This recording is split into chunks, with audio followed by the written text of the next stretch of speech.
Ассалаумағалейкум достар, сіздермен Шаха Кызы арнасы. Бүгін сіздерге мен лого мейкерді, в общем, аба шапканы үйрететін боламын. Ол үшін бізге плеймаркетке кіресіздер, жазатын жерге лого мейкер.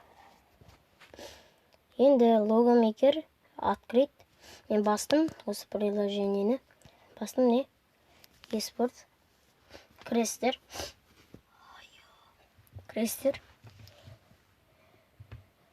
Разрешить. В общем, открыть настройки дейді. Бұдан шыға саласыздар.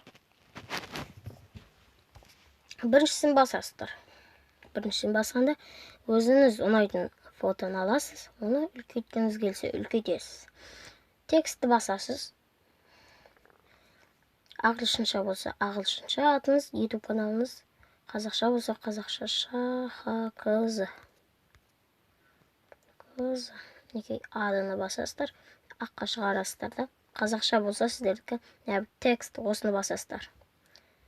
Текст деп тұр. Бұл енді colors. Colors'ты басамызда өзіңіз ұнаған бір түсті басасыз. Түс көк. Маған көк жарасады. Көкті басамыз. Көкті басқаннан кейін save деп тұр. Осыны png-ны басасыздар да. Галереяға қарайсыздар. В общем, галереяға кірмей-ақ YouTube-қа кіресіздер. YouTube-қа кіргеннен кейін дұрыстап көрсетейін сіздерге.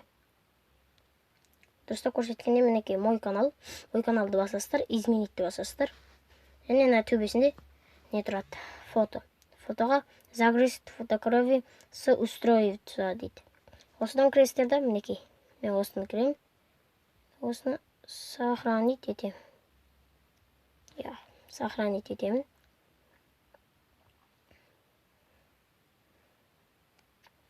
Мінекей, мен фотографиям дайын. Мінекей, көріп тұрғандарыңыздай. Енді осы видеоға лайк басуды, және комментария жазуды, және лайк басып, колокольчикті басуды ұмытпаңыздар. Сіздермен болған Шаха Кызы арнасы. В общем, мен істеген тәсілдерді істеңіздер. Давайте.